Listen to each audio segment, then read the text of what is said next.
So I believe it have everything to do with style. Usyk can give anybody problems. Anybody. He just can. He can give anybody problems, man, with that type of style.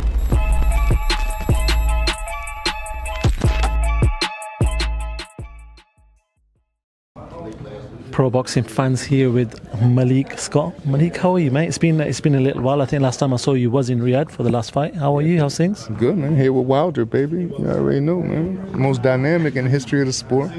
We come to cross our T's and dot our I's. Last time we was out here, we didn't have a good performance. But like real men, we went back to work and used that lesson as a blessing. And now we're here to make it right. And Deontay have the last 5 or 6 months, going on 6 months now, has been doing nothing but training, doing nothing but going over game plans and strategizing how to make this performance one of the best performances in the treat for Saudi Arabia has ever seen.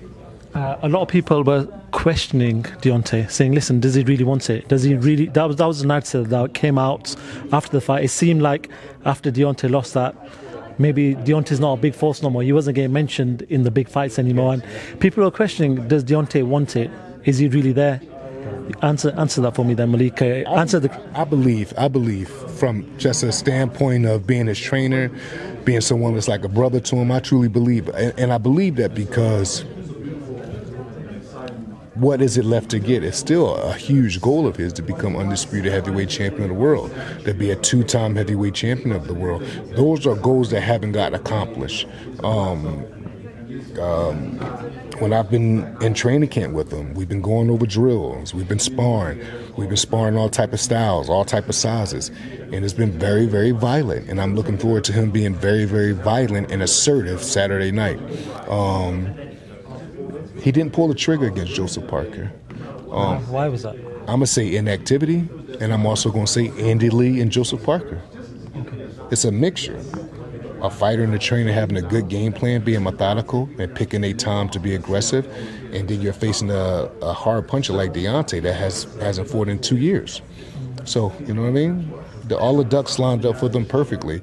And when I say that has nothing to do with luck. It has everything to do with preparation being done well on their side, and it has everything to do with also Deontay being a long inactivity moment as well. The sort of narrative for this fight is that it seems like both are powered. Deontay, whilst he didn't show it, like you said, in the last fight, we know what Deontay possesses in that right hand of his. Could this be a case of whoever lands? I know you're in Deontay's camp, but I'm stuck on reality though too. I know exactly who we're up against. I have said in almost every interview that I've done since the fight was made that we have our hands full. We're dealing with a dangerous southpaw, and I like that though, because as a teacher, it puts me on point even more because we're dealing with a threat. Deontay likes that because now it's either shit or get off the pot. We can't have an okay performance and beat Zhang. I want Zhang like put out cold. I want to treat the Saudis, and I want you guys to see the bronze bomber that y'all want to see and that y'all going to see Saturday night. I want Zhang iced. Like, you know, I want him iced real bad. Sergey Lagovich style. Fair enough. When Zhang was in the UK, the punch that beat Joe Joyce was the backhand. It seemed to land quite often, yes, and eventually defeated Joe twice. How are you going to stop that backhand of Zhilei Zhang? How do you stop his power shot? Well, not to go too far in detail about it, but I just believe like you take that option away. You know what I mean? You just take that option away. We've worked and we drilled on many different ways to take that option away, and it's not Chinese arithmetic. Like, you know what I mean? Like it's really not. And after Saturday night, you know, we'll get into details and dialogue about that. But we have ways that we're going to take his best weapon away and put him in a position to get hit with our best weapon. Deontay, like Anthony Joshua, like Tyson Fury, are getting on a bit in regards to age. They've been around this sport for a long time. It's been, for us guys, we've seen them go from 0 to whatever fights they're on right now. How much more do you feel like these guys, especially your fighter, has left in this game?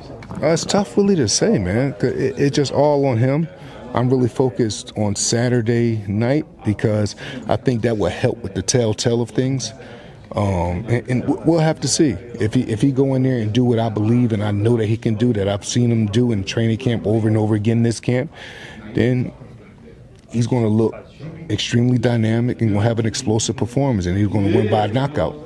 Final one before I do let you go. I do want your thoughts on the fight last week, Fury Usyk. Now, there's a few narratives I want to sort of talk to you about this fight and things that have come out about this fight. First of all, in the 7th round, I believe it was, whilst Tyson was cruising ahead and he seemed to be winning quite a few of them rounds, that Oleksandr Usyk sort of hit his nose, seemed to bust his nose. Do you feel like that might have swayed the tide a little bit in that fight? I don't know, but I know like when he did get hit with it, he started messing with his face or his nose, like he felt something growing or he got cut somewhere. So it did bother Tyson, and it seemed like the landscape of the fight started going a little bit into Usyk direction from that.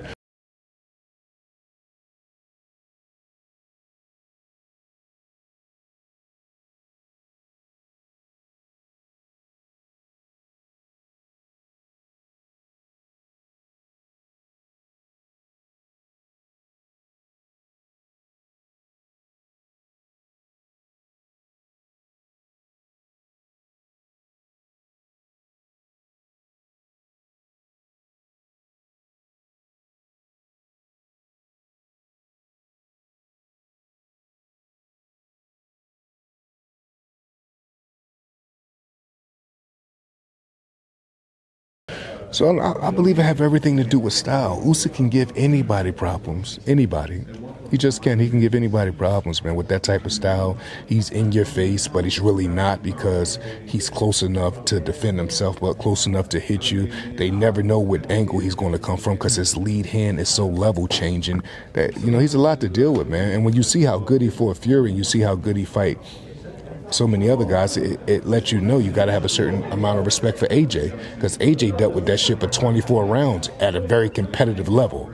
You know what I mean? So shout out to AJ for that. You know what I mean? Fair enough, Malik. I am going to let you go. I know you've got other media and there's a lot of people queuing up. Thank you so much for your time. Good luck with the rest of the week, and I'll see you there, man. Yes.